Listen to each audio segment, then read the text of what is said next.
नमस्ते दोस्तों, स्वागत है आपका चैनल यूनिक्यू में। तो जैसे मैंने कहा था कि मैं आईआईटी जैम 2022 के सिलेबस के अकॉर्डिंग ही मैं टॉपिक्स कवर करते जाऊंगा वीडियो के थ्रू। तो आज हम पहला चैप्टर कवर करेंगे एटॉमिक स्ट्रक्चर और उसमें हम देखेंगे particle and wave nature of electron. ठीक है, ये उस टॉपिक में आता है एटॉमिक स्ट्रक्चर में। तो आज इसके बारे में हम डिटेल में देखेंगे और श्रोडिंगर इक्वेशन कैसे डिराइव करते हैं आज वो हम देखेंगे। ठीक है, तो चलिए स्टार्ट करते हैं। तो particle and wave nature that is called dual behaviour of electron. तो पार्टिकल नेचर कैसे इलेक्ट्रॉन का डिफाइन होता है या कैसे वेव नेचर पार्टिकल डिफाइन करता है। फोटो इलेक्ट्रिक इफेक्ट जो आइंस्टाइन ने डिस्कवर किया था। फोटो इलेक्ट्रिक इफेक्ट जब photons means a beam of light जब पड़ती है सरफेस पे तो वहां से इलेक्ट्रॉन निकलता है, तो उसे हम कहते हैं इस प्रोसेस कहते हैं फोटो इलेक्ट्रिक इफेक्ट। और इसमें इक्वेशन होती है जिसे आइंस्टाइन फोटो इलेक्ट्रिक इक्वेशन कहते हैं। H mu equal to h mu not plus half m b square. H mu क्या है, ये बेसिकली एनर्जी है लाइट की जो स्ट्राइक कर रही है सरफेस को। और H mu not threshold energy है, जितना एनर्जी चाहिए इलेक्ट्रॉन को बाहर निकालने में, और बाकी जो रेसिडुअल एनर्जी होगी वो बेसिकली काइनेटिक एनर्जी बन के निकलेगी इलेक्ट्रॉन की। तो इसे आइंस्टाइन इलेक्ट्रिक इफेक्ट इक्वेशन कहते हैं, जो पार्टिकल नेचर को शो करता है। The next wave nature of electron कौन शो करता है। डेविंसन जर्मर एक्सपेरिमेंट, ये दो साइंटिस्ट थे जिन्होंने एक्सपेरिमेंट किया था, जो शो करता है डिफ्रैक्शन पैटर्न ऑफ इलेक्ट्रॉन।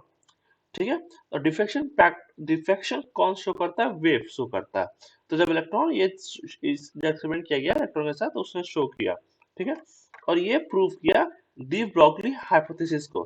तो डी ब्रॉगली एक साइंटिस्ट है जिन्होंने जिन्होंने इक्वेशन दिया lambda equal to h by p. P क्या है, मोमेंटम है, और मोमेंटम कैसे लिखते हैं, एम बाई बी। तो ये इक्वेशन आप याद रखिए, इससे हमें बाद में काम आएगा। डी ब्रॉगली हाइपोथेसिस जिसने वेव नेचर ऑफ इलेक्ट्रॉन को शो किया था। ठीक है, तो उसको प्रूफ किया डेविसन एंड जर्मर एक्सपेरिमेंट ने। ठीक है ना। अब आते हैं। अब देखिए, जब वेव की बात करें तो अब थोड़ा फिजिक्स का हमें जाना पड़ेगा, क्योंकि वेव थोड़ा फिजिक्स से रिलेटेड है। तो ये बेसिकली एक अ, ये मैंने ग्राफ बना रखा है वेव का। तो एक्स किसी टाइम टी पे इसका कोऑर्डिनेट एक्स और वाई है। ठीक है, और उस इक्वेशन को हम डिनोट करते हैं del square by y by del x square plus one by we square del y square bye del T square. तो ये इक्वेशन होती है वेव की। ठीक है, डबल डेरिवेटिव में होती है। पार्शियल डेरिवेटिव में ये दिया हुआ है, डेल बेसिकली पार्शियल डेरिवेटिव होता है y x के टर्म में और y t के टर्म में। तो ये इक्वेशन y और x और t दो वेरिएबल है इसमें, तो दो वेरिएबल पर डिपेंडेंट है। ठीक है, ये वेव। तो अब ये जो इक्वेशन इसको सॉल्व करने के लिए हम यूज करते हैं separation of two variables. Separation of two variables में हम इक्वेशन कैसे लिखते हैं, इस तरह से y F x plus G T. एक फंक्शन हो गया x का, एक फंक्शन हो गया t का, क्योंकि ये दो वेरिएबल पर डिपेंडेंट है। ये del x del square y by del x two one by b square del y square bye del y t. ये इक्वेशन जीरो है, इसको सॉल्व करने के लिए हमें ये फंक्शन यूज करते हैं इक्वेशन वन का, y F x plus G T ना। अब यहाँ देखिए स्टेशनरी वेव्स, ये भी फिजिक्स का पार्ट है। सच ए स्ट्रेच स्ट्रिंग, जब स्ट्रिंग को हम खींचते हैं और उसको वाइब्रेट करते हैं तो बेसिकली वो स्टेशनरी वेव का एग्जांपल होता है ना। उसका इक्वेशन होता है g t equal to a sine two pi mu t. Okay, तो अब ए क्या है, ए है मैक्सिमम एम्पलीट्यूड। ओके, जो वेव की जो मैक्सिमम एम्पलीट्यूड होगी उसको बेसिकली हम ए बोलेंगे। ठीक है, और v क्या है, म्यू क्या है, यहाँ पे वाइब्रेशनल फ्रीक्वेंसी है। ठीक है, यहाँ तक क्लियर होगा ना। इसके आगे ना इस तो हम ये जो g है इसको वन में रिप्लेस कर देंगे। ठीक है, तो हमें इक्वेशन मिलेगा इक्वेशन नंबर थ्री ना। इस इक्वेशन को हम टाइम के रेस्पेक्ट में डबल डिफरेंशिएट करेंगे। ठीक है, तो हमें ये मिलेगा। Okay, will get this. Okay, तो हमें ये इक्वेशन मिलेगा इक्वेशन नंबर फोर ना। इस इक्वेशन नंबर फोर को अगर आप अब देखिए इक्वेशन नंबर 6 कहाँ से आया, इक्वेशन नंबर 6 इक्वेशन नंबर 1 को डबल डिफरेंशिएट करके आया। ओके, जो इक्वेशन नंबर 1 को हम डबल डिफरेंशिएट करेंगे we will get equation number 6। Okay, वो किसके रेस्पेक्ट में डिफरेंशिएट करेंगे, x के रेस्पेक्ट में डिफरेंशिएट करेंगे तो हमें क्या मिलेगा, del del square y by del x2 equal to del square fx equal to del x2 and gt में कोई x का टर्म नहीं है तो वो कांस्टेंट एज इट इज रहेगा। तो ये हमें इक्वेशन मिलेगा डेल 6 ना। अब देखिए ये इक्वेशन हमारा वेव का था, ठीक है। जब वेव हमने शुरू में डिस्क्राइब किया था तो ये वेव का इक्वेशन रिप्रेजेंट कर रहा है इक्वेशन नंबर 0 ना। इक्वेशन नंबर 0 में हम ये जो दो वैल्यू पुट करेंगे, इसका वैल्यू पुट करेंगे और इसका वैल्यू पुट करेंगे, जो हमने आगे निकाला था इक्वेशन नंबर, ये हमने निकाला था इन दोनों वैल्यू। देखिए equation number del del square y by del x two, ये इक्वेशन नंबर 6 हो गया, और डेल स्क्वायर बाय डेल टी स्क्वायर इक्वेशन नंबर हमारा 4 हो गया, ठीक है। तो यहाँ से हमारा ये इक्वेशन निकल गया ना।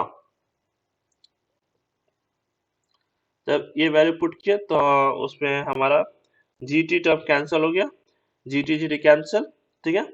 और बचा क्या हमारे पास, del square F x by del x two equal to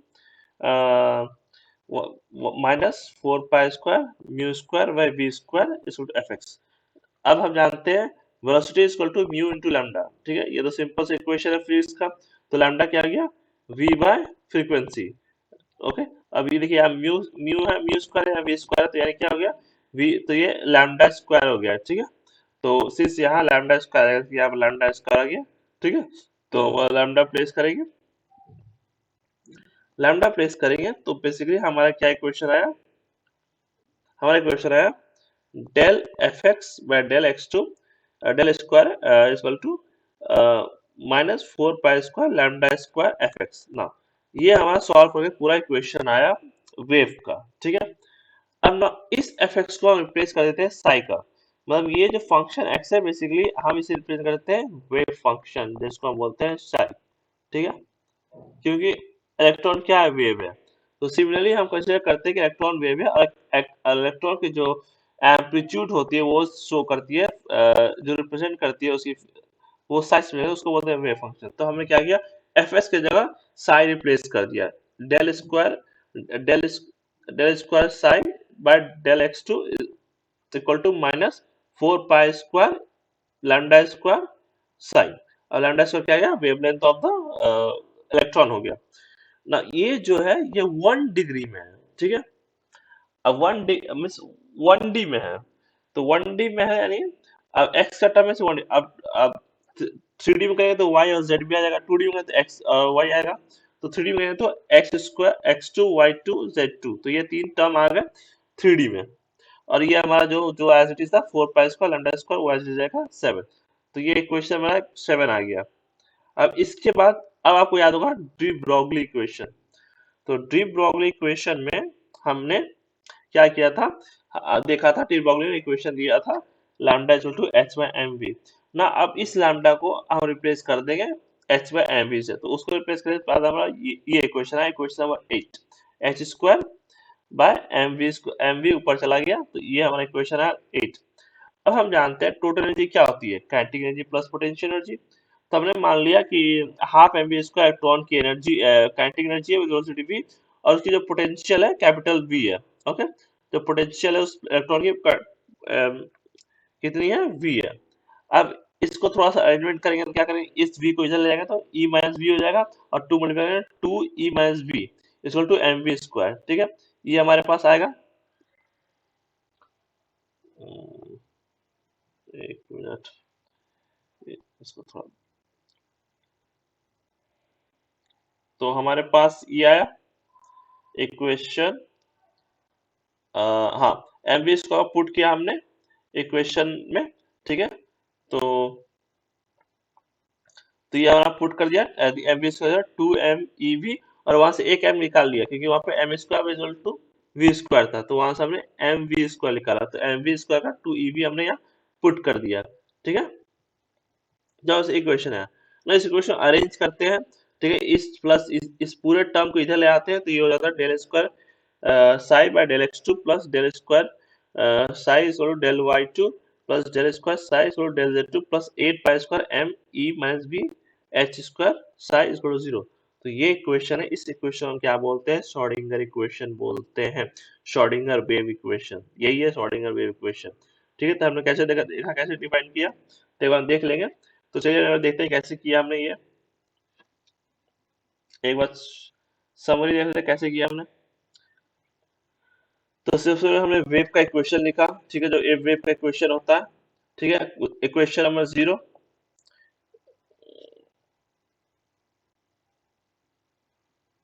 एक मिनट,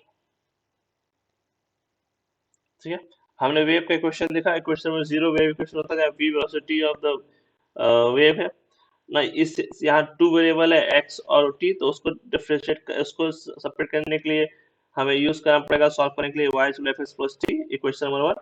इक्वेशन नंबर 1 को फिर अब इक्वेशन नंबर में जीटी, जो जीटी है फॉर एग्जांपल स्टेशनरी वेव के लिए स्ट्रेस स्ट्रिंग एग्जांपल है, तो उसका फंक्शन होता है जीटी का a sin 2 pi mu t।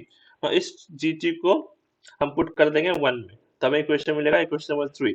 Equation number 3 को हम डबल डिफरेंशिएट करेंगे विद रिस्पेक्ट टू टाइम, तो हमें मिलेगा ये इक्वेशन नंबर 4 ना। इक्वेशन नंबर 6 हमें कहाँ से मिलेगा? जब इक्वेशन नंबर 1 को एक्स के रेस्पेक्ट में डबल डिफरेंशिएट करेंगे। ठीक है, ये इक्वेशन नंबर 6 हो गया ना। अब ये हमारा इक्वेशन नंबर 0 में पुट कर देंगे दोनों 4 और 6, तो वहां से हमें मिलेगा, वहां से हमें मिल जाएगा 1D में श्रोडिंगर इक्वेशन। ठीक है, अब उसी में x2 y2 z2 3t वगैरह हमें इक्वेशन नंबर 7 मिलेगा ना। यहाँ पर हम यूज करेंगे ड्रिबॉगली इक्वेशन, ड्रिबॉगली का जो रिलेशनशिप है लैम्डा h में mv, वहां रिप्लेस करेंगे, फिर वहां से एनर्जी और टर्म्स उसमें डालेंगे, काइनेटिक पोटेंशियल एनर्जी, तो वहां पे हमें मिल जाएगा श्रोडिंगर इक्वेशन। ओके, तो ये जो श्रोडिंगर इक्वेशन हम देखते थे बेसिकली ये है जो हमें बड़े बड़े बुक में दिखते हैं। ठीक है ना, अब इस श्रोडिंगर इक्वेशन थोड़ा सी अरेंजमेंट करते हैं, क्या करते हैं, यहाँ से अरेंजमेंट करके हम इक्वेशन, ये इक्वेशन बनाते हैं। ठीक है, तो इससे हमने क्या किया, एच स्क्वायर को इधर ले गए, 2m को इधर, 8 पाई को इधर ले आए, बेसिकली एच डायरेक्ट, इसको बोलते हैं डायरेक्ट एच, तो डायरेक्ट एच की वैल्यू होती है h बाय 2 पाई। तो उसको थोड़ा अरेंज करके और हमने साई कॉमन निकाल लिया, तो इक्वेशन अगर ये आती है, इसी को अरेंज करके इस इक्वेशन को हम अरेंज कर देंगे श्रोडिंगर इक्वेशन, तो हमें ये इक्वेशन मिलती है। और ये जो पूरा टर्म है ये बन जाता है हमारा लैप्लेशियन ऑपरेटर। ये डेल्टा का उल्टा होता है स्क्वायर, तो इसको बोलते हैं लैप्लेशियन ऑपरेटर। ठीक है, बेसिकली ये ऑपरेटर है जिसकी वैल्यू ये होती है del x, del partial derivative होती है 3D में, साइन में एज इट इज और ई साइन। तो अब इसको थोड़ा हम और थोड़ा करते हैं, तो ये जो पूरा हमारा बना, इसको बोलते हैं हैमिल्टोनियन ऑपरेटर। ये जो हमारा जो दिख रहा है, ये इसको बोलते हैं Hamiltonian operator, H square minus square by 2m Laplacian square plus v, v means potential, तो ये बेसिकली इसको बोलते हैं Hamiltonian operator. Hamiltonian operator H के ऊपर कैप होता है और साई, ये हमारा साई हो गया, और ई साई, तो ये हमारा हो गया another way of showing Schrodinger equation, जो आपको एनसीईआरटी के बुक में मिलेगा क्लास 11 में एटॉमिक स्ट्रक्चर में। आई थिंक एटॉमिक स्ट्रक्चर में ही दिया हुआ होगा। हाँ, मोस्ट ऑफ एटॉमिक स्ट्रक्चर में आपको ये मिलेगा हैमिल्टोनियन साई इक्वल टू ई साई, जहाँ एच क्या हैमिल्टोनियन ऑपरेटर है। इस तरह से हम श्रोडिंगर इक्वेशन डिफाइन डिराइव करते हैं। आगे का हम कंटिन्यू करेंगे नेक्स्ट वीडियो में। That was all in this video. Thank you for watching and have a nice day.